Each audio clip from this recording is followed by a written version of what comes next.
Hello students, welcome to socio point. आप सभी जानते हैं कि status and role chapter complete हो गया है, ठीक है। और उसके ऑब्जेक्टिव क्वेश्चंस बचे थे, तो आपकी रिक्वेस्ट के अकॉर्डिंग मैंने ऑब्जेक्टिव क्वेश्चंस का भी एक वीडियो बनाया है, ठीक है। और इसे आप लोग ज़रूर देखिए, इससे आपकी प्रैक्टिस हो जाएगी और आपको पता चल जाएगा कि कैसे कैसे क्वेश्चंस पहले आ चुके हैं इस चैप्टर से रिलेटेड, ठीक है, और कैसे क्वेश्चंस आ सकते हैं। और जिस बुक को मैंने लेकर के ये क्वेश्चंस आपको दिए हैं, हो सकता है वो बुक आपके पास हो, लेकिन उसमें मैंने देखा है कि काफ़ी क्वेश्चंस के आंसर गलत थे और वो क्वेश्चंस काफ़ी इम्पॉर्टेंट भी थे। तो इसलिए इस वीडियो को आप ठीक से देखिए, ठीक है, और नोट भी करते जाइए। चलिए शुरू करते हैं हम अपने क्वेश्चंस स्टेटस एंड रोल दोनों टॉपिक्स को मिला करके।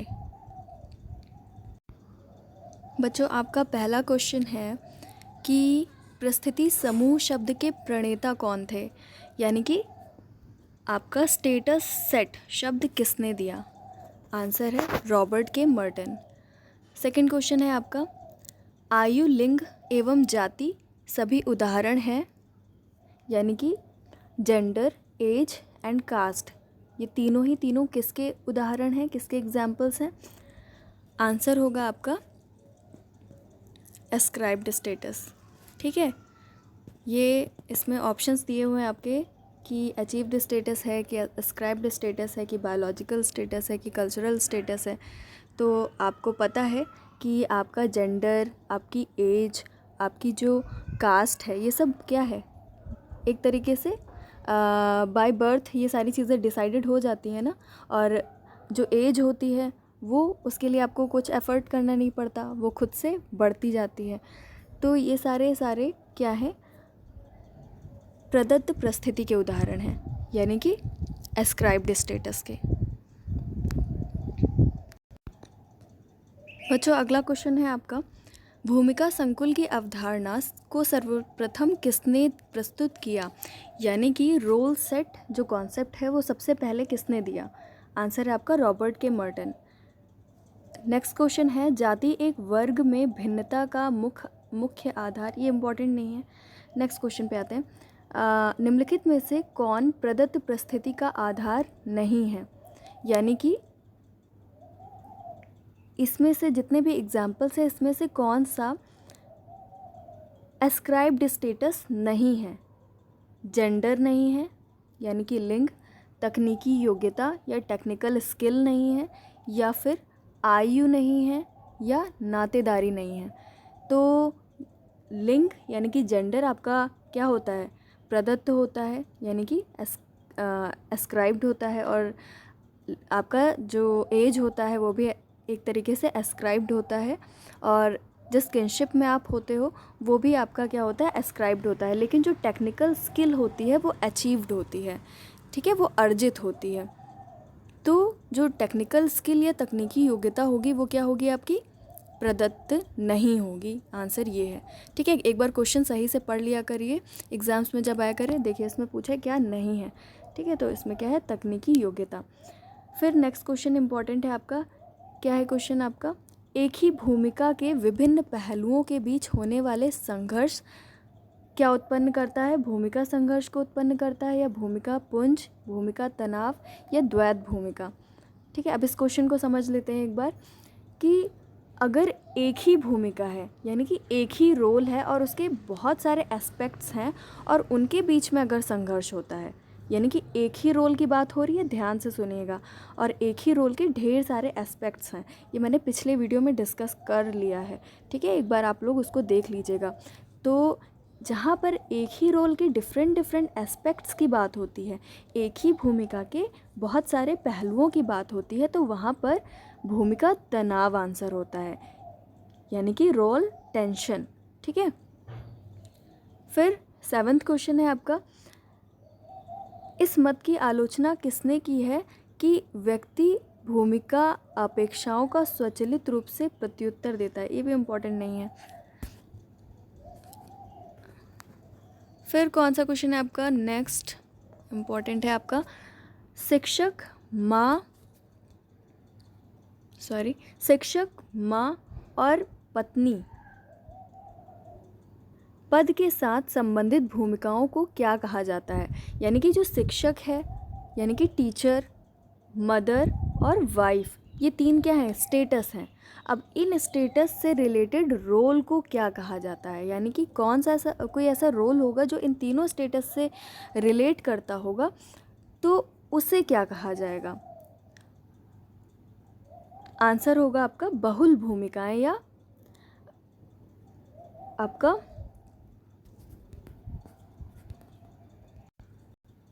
मल्टीपल रोल कहा जाएगा। ठीक है, आंसर इसमें गलत दिया हुआ है, भूमिका पुंज दिया हुआ है। कैसे हमने जाना कि आंसर होगा मल्टीपल रोल्स? जब भी मल्टीपल रोल की बात होती है तो वहाँ पर ढेर सारे क्या होते हैं? स्टेटस होते हैं और उनका कोई एक ही रोल होता है। उन सारे स्टेटस से रिलेटेड एक ही रोल होता है, तो वहाँ पर मल्टीपल रोल या बहुल भूमिकाएं आंसर होता है, या बहुभूमिकाएं। ठीक है, और भूमिका पुंज या रोल सेट आंसर कब होता है? जब एक ही स्टेटस की बात करते हैं और उसके डिफरेंट एस्पेक्ट वाले रोल्स की बात करते हैं। ठीक है, इस कॉन्सेप्ट को थोड़ा समझते हुए चलेगा और पिछले वीडियोस को देख लीजिएगा जिसने नहीं देखा है। तो आंसर इसका है बहुल भूमिकाएं या मल्टीपल रोल्स। फिर 11th क्वेश्चन है आपका, परिस्थिति और भूमिका की अवधारणा को सर्वप्रथम किसने व्यवस्थित रूप से प्रस्तुत किया था? ठीक है, किसने सिस्टमैटिक तरीके से रोल और स्टेटस का जो कॉन्सेप्ट है वो दिया था? आंसर आपको मालूम है, रॉल्फ लिंटन। ठीक है, और वैसे सबसे पहले किसने इस शब्द का इस्तेमाल किया था वो मैंने आपको फर्स्ट वीडियो में बताया है, देखिएगा। फिर आपका कौन सा इम्पोर्टेंट क्वेश्चन है?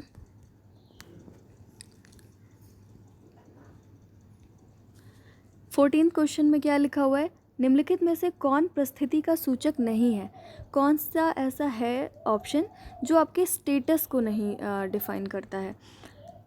भारत रत्न, श्रमिक, या नाइटहुड का खिताब मिला है आपको, या नाम के पहले जो पंडित लगा होता है? तो आंसर है आपका श्रमिक। ठीक है, देखिए इसमें से सबसे एक्यूरेट आंसर श्रमिक होगा। श्रमिक परिस्थिति का सूचक नहीं है। ठीक है, हमें नहीं पता वो किस चीज़ का श्रमिक है, किस चीज़ का श्रम करता है मतलब। ठीक है, ये जो आपका भारत रत्न है, ये आपने क्या किया है? कुछ आपने एफ़र्ट्स किए हैं। ठीक है, नाइटहुड का खिताब आपको मिला है तो वो आपके कुछ एफ़र्ट्स के वजह से मिला है। और पंडित जो है, पंडित शब्द आपके नाम से पहले लग रहा है, इसका मतलब आपने कुछ एफ़र्ट्स किए हैं, है ना? तो उससे आपका स्टेटस बना है। तो इसमें मतलब एक पर्टिकुलैरिटी की बात हो रही है, तो इसलिए आपका ये सारा एक ही कैटेगरी को दिखा रहा है और ये ऑड है, ये भी एक रीज़न है। और श्रमिक किसी पर्टिकुलर श्रम को नहीं बता पा रहा है। ठीक है, तो इसीलिए इसका एक्यूरेट आंसर होगा श्रमिक। श्रमिक किसी भी स्टेटस को इसमें नहीं बता पा रहा है। फिर 15th क्वेश्चन है आपका, निम्नलिखित में से कौन अर्जित परिस्थिति का सही उदाहरण है? मतलब कौन सा अचीव्ड स्टेटस का सबसे एक्यूरेट एग्जाम्पल है? मैरिड होना, या प्रौढ़ होना, या युवा होना, या राजकुमार होना? ठीक है, देखिएगा किसमें आपने अचीव्ड का मतलब क्या हुआ, किसमें आपने एफर्ट्स किया है तो आपको स्टेटस मिला है। विवाहित यानी कि मैरिड, बड़े हो गए आप, प्रौढ़ है ना, ओल्डर, युवा मतलब आप यूथ है, राजकुमार यानी कि प्रिंस। देखिए ये प्रौढ़ होना, बड़े होना, ओल्डर होना, या आपका यूथ होना, या राजकुमार होना, ये सब क्या है? आपको बिना एफर्ट के मिल जाता है। पर आपने विवाहित कैसे बने? आपने विवाह किया, ठीक है, इसलिए आप विवाहित हो। तो ये क्या है? अर्जित है, अचीव्ड है। समझ गए होंगे। 16th है आपका, निम्न में से प्रदत्त परिस्थिति का उदाहरण कौन है? प्रदत्त मतलब जो बाय बर्थ मिला हो, जो एस्क्राइब्ड हो। ठीक है, गोत्र, या सिंगर, या अभिनेता यानी कि एक्टर, या भारत रत्न। तो आपको मालूम है गोत्र बाय बर्थ मिलता है आपको, इसलिए वो क्या है? प्रदत्त है या एस्क्राइब्ड है। ठीक है, बाकी सारे अचीव्ड हैं। उसके बाद नेक्स्ट क्वेश्चन है आपका, इम्पॉर्टेंट है नेक्स्ट क्वेश्चन। निम्नलिखित समाजशास्त्रियों में से कौन सामाजिक संरचना की परिभाषा मुख्य रूप से भूमिका के माध्यम से करता है। यानी कि जो एग्जाम्पल्स दिए हैं ABCD, इनमें से कौन सा ऐसा सोशोलॉजिस्ट है जिसने अपने सोशल स्ट्रक्चर के डेफिनेशन में रोल शब्द का इस्तेमाल किया है, भूमिका शब्द का इस्तेमाल किया है, या भूमिका के थ्रू वो अपनी डेफिनेशन बताता है सोशल स्ट्रक्चर की। तो आंसर है आपका SF नैडल। ठीक है, उन्होंने अपना जो सोशल स्ट्रक्चर की डेफिनेशन दी है उसमें उसको जो है भूमिका के माध्यम से वो डेफिनेशन बनाई है उन्होंने। फिर 19th क्वेश्चन है आपका, निम्नलिखित में से कौन प्रदत्त परिस्थिति का उदाहरण नहीं है। ठीक है, कौन सा आपका एस्क्राइब्ड स्टेटस का उदाहरण नहीं है।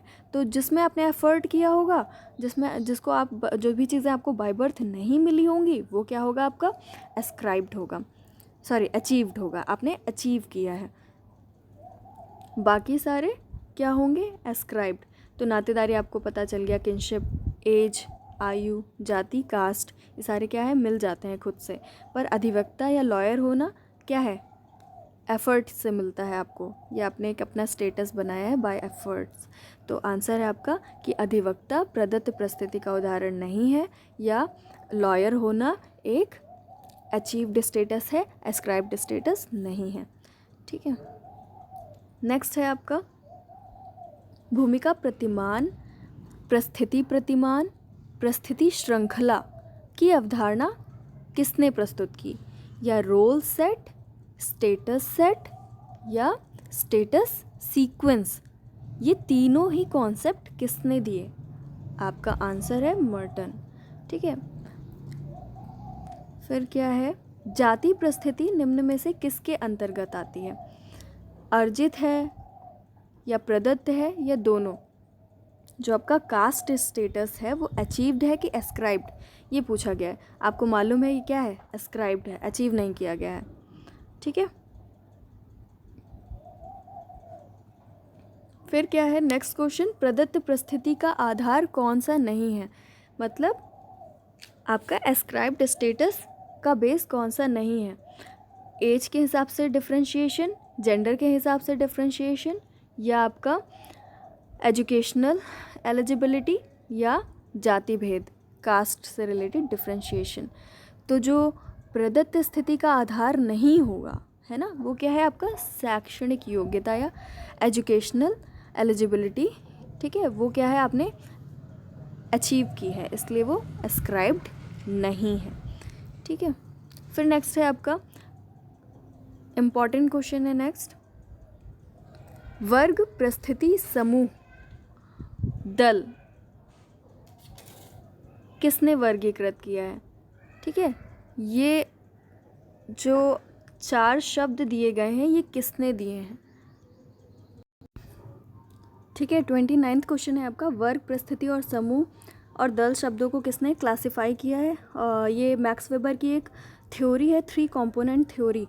तो उसमें उन्होंने क्लास, स्टेटस और पावर जैसे शब्द इस्तेमाल किए हैं।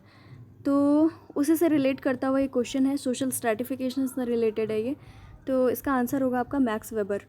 ठीक है, इसको थोड़ा सा डिफरेंट वर्ड्स में इन्होंने लिख दिया है, हिंदी में थोड़े वर्ड्स बदल जाते हैं। ठीक है, आप लोग 3 कंपोनेंट थ्योरी देख लीजिएगा, सोशल स्ट्रैटिफिकेशन से रिलेटेड है, जो कि मैक्स वेबर की है। तो उससे थोड़ा अंदाज़ा लगा लीजिएगा, इसका आंसर होगा मैक्स वेबर।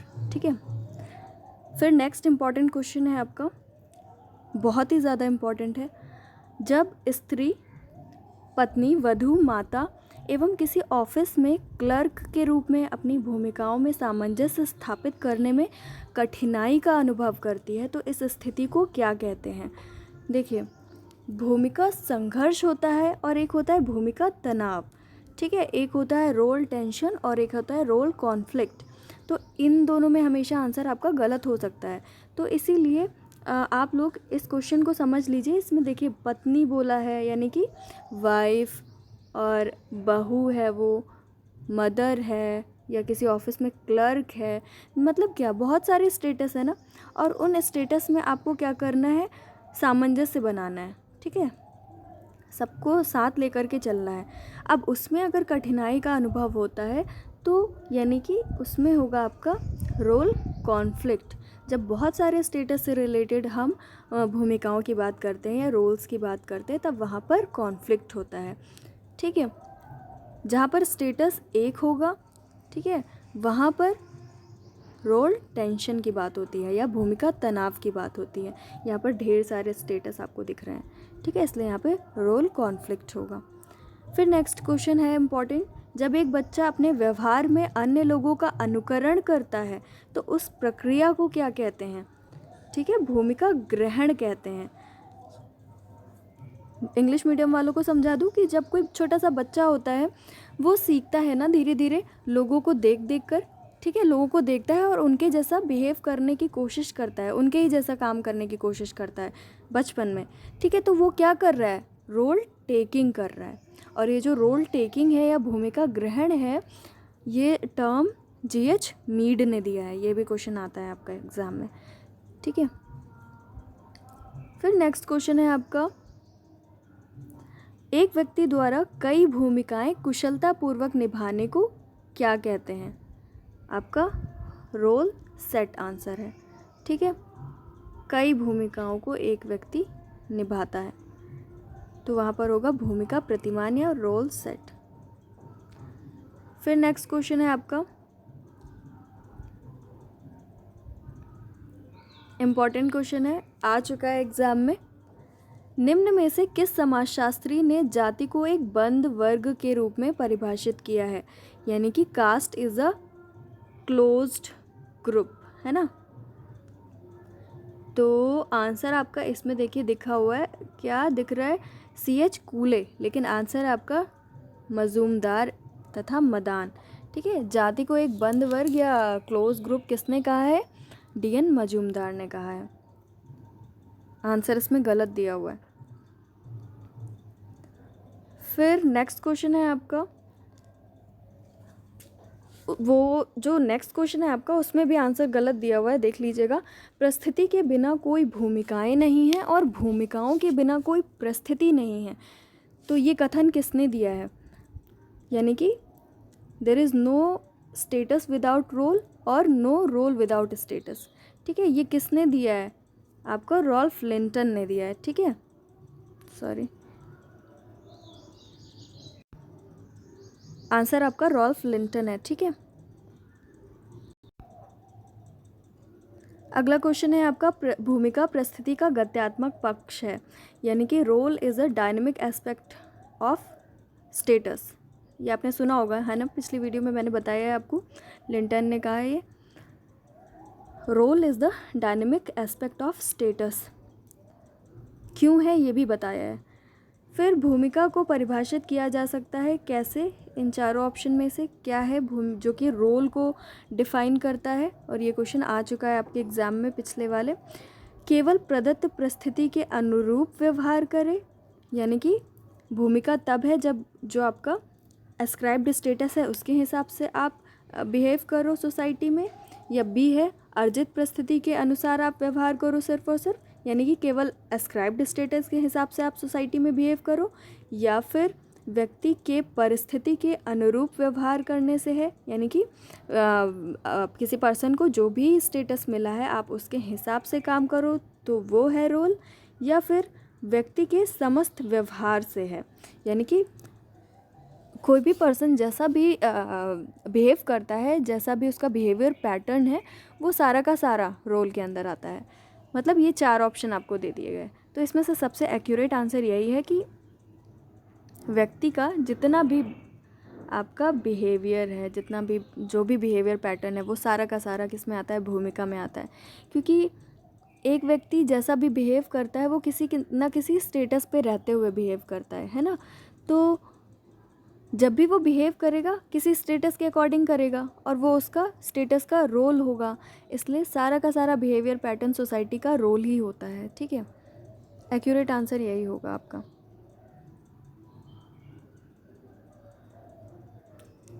फिर नेक्स्ट क्वेश्चन है आपका, भूमिका दूरी किसकी अवधारणा है, यानी कि रोल डिस्टेंस किसकी अवधारणा है। इंपॉर्टेंट क्वेश्चन गॉफमैन का है। रोल डिस्टेंस गॉफमैन ने दिया था या भूमिका दूरी गॉफमैन ने दिया था। परिस्थिति एवं ऑफिस में भेद किसने किया है। देखिए, एक ऑफिस टर्म इस्तेमाल किया है ठीक है। ऑफिस को भी एक अलग सा है, इसको सर्च करके देख लीजिएगा या फिर कमेंट में बता दीजिएगा, मैं बता दूंगी अलग से। ठीक है। डेविस ने कुछ ऐसे टर्म्स बताए हैं जिसमें कि ऑफिस भी है। तो ऑफिस और ये जो परिस्थिति है आपका स्टेटस, इन दोनों में किसने डिफरेंशिएशन प्रस्तुत किया है, तो वो आंसर है आपका डेविस। ठीक है। इसको ऐसे ही लर्न कर लीजिएगा, आ सकता है एग्ज़ाम में। फिर नेक्स्ट क्वेश्चन है आपका, इम्पॉर्टेंट है नेक्स्ट क्वेश्चन। किसी सामाजिक संरचना में व्यक्ति अथवा समूह के संस्थागत पदों की संपूर्णता का नाम ही परिस्थिति है। ये परिस्थिति की डेफिनेशन दी हुई है, तो ये डेफिनेशन किसने दी है? देखिए, ये डेफिनेशन पूरी लर्न करने की ज़रूरत नहीं है। जहाँ पर भी संस्थागत पद शब्द आएगा या इंस्टीट्यूशनलाइज्ड टर्म शब्द आएगा जिसकी भी डेफिनेशन में, वो जॉन लेवी की डेफिनेशन होगी। ठीक है। मेरे पिछले वाले वीडियोज़ में इसको भी सर्च कर लीजिएगा, पूरी डेफिनेशन लिखी हुई है उसमें। ठीक है। फिर है नेक्स्ट क्वेश्चन है आपका, परिस्थिति की सबसे सरल परिभाषा यह है कि परिस्थिति वह पद है जो समूह में व्यक्ति के स्थान का प्रतिनिधित्व करता है ना। ये क्या है? परिस्थिति की डेफिनेशन दी हुई है, यानी कि स्टेटस की डेफिनेशन एक दी हुई है और पूछा ये डेफिनेशन किसने दी है, और एग्ज़ाम में भी आ चुका है। तो इसको भी लर्न करने की ज़रूरत नहीं है। जहाँ पर आए कि the simplest definition of status is से स्टार्टिंग हो जिस डेफिनेशन की, या परिस्थिति की सबसे सरल परिभाषा यह है, ये लिखा हो जब, तो वो ऑकबर्न एंड निम्कॉफ की डेफिनेशन है। ठीक है। थोड़ा सा याद करने की ज़रूरत नहीं, पूरी डेफिनेशन थोड़ा सा डेफिनेशन आप याद कर लो। पूरी डेफिनेशन तो वैसे भी लर्न होने वाली नहीं है एक्यूरेटली, तो आपको ट्रिक बता दी है कि जहाँ पर सबसे सिंपलेस्ट डेफिनेशन की बात हो स्टेटस की, वहाँ पर वो ऑकबर्न एंड निम्कॉफ की डेफिनेशन होगी। ठीक है। इम्पॉर्टेंट है, आ चुका है, हो सकता है कि दोबारा भी आ जाए। फिर नेक्स्ट क्वेश्चन है आपका, कौन सी मूलभूत अवधारणा है जो नैडल द्वारा सामाजिक संरचना की परिभाषा में दी गई है? यानी कि कौन सी ऐसी बेसिक कॉन्सेप्ट है जो कि नैडल ने अपनी सोशल स्ट्रक्चर की डेफिनेशन में दिया है। तो ये भी लर्न कर लीजिए, भूमिका है ना। इसका मतलब क्या है इस क्वेश्चन का, कि जो नैडल है उन्होंने जो अपनी सोशल स्ट्रक्चर की डेफिनेशन दी है उसमें वो भूमिका की बात करते हैं, रोल की बात करते हैं। ठीक है। तो ये भी क्वेश्चन आ सकता है कि किसने भूमिका की बात की है, तो आप बताओगे नैडल ने, या किसकी बात की है, तो भूमिका की बात की है, यानी कि रोल की बात की है। इंपॉर्टेंट क्वेश्चन है ये भी।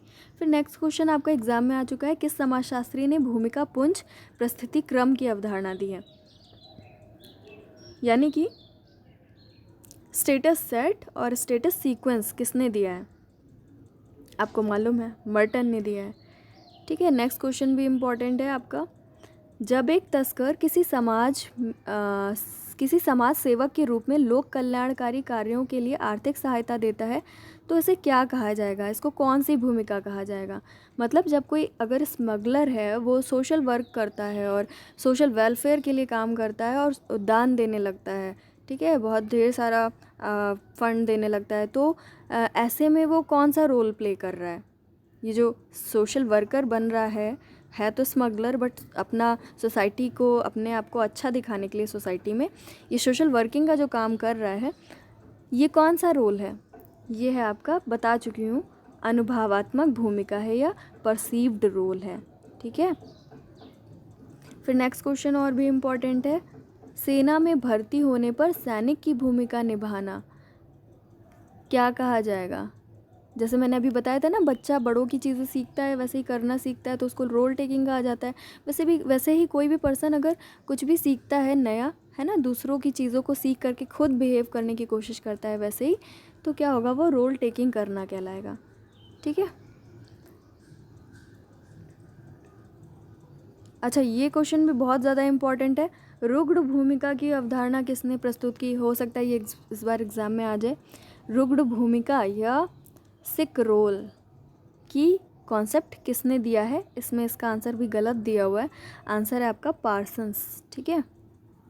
पार्सन्स ने सिक रोल की बात की है, या बीमार भूमिका भी कहते हैं इसको। नेक्स्ट क्वेश्चन है आपका, निम्नलिखित में से कौन सी भूमिका समुच्चय का व्यक्त करता है? यानी कि रोल सेट को कौन व्यक्त करता है? बहुल भूमिकाएं या परिस्थिति से जुड़ी भूमिकाएं या समान भूमिकाओं वाले व्यक्तियों का समूह या सारे। तो आपको मालूम है रोल सेट में क्या होता है।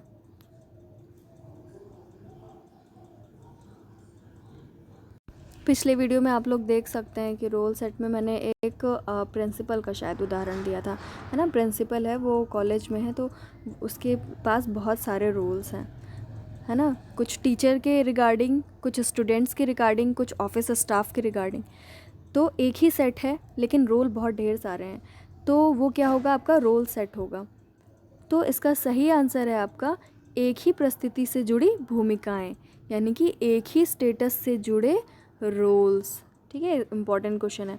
फिर देखिए नेक्स्ट क्वेश्चन आ गया तुरंत से, जो कि कन्फ्यूज़न क्रिएट करता है दोनों में। ठीक से सुन लीजिएगा।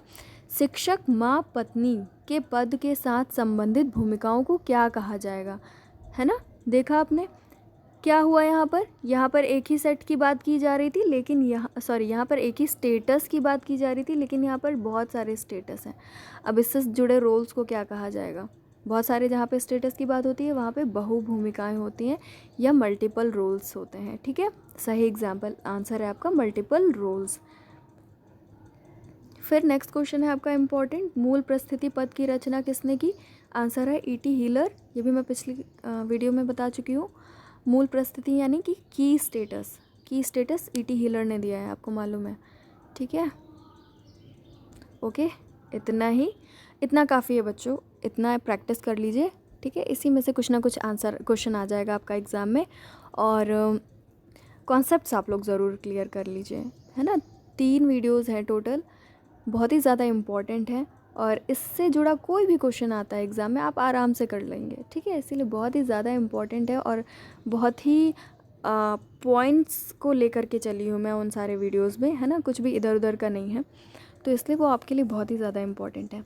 चलिए, अगर आपको मेरा वीडियो अच्छा लगता है तो सब्सक्राइब भी ज़रूर करिए, मुझे सपोर्ट करिए, ताकि मैं आगे आपके लिए वीडियो कंटिन्यू करूँ। ठीक है, बनाती रहूँ। और आपको मेरा ढेर सारा प्यार। नेक्स्ट वीडियो तक के लिए बाय बाय।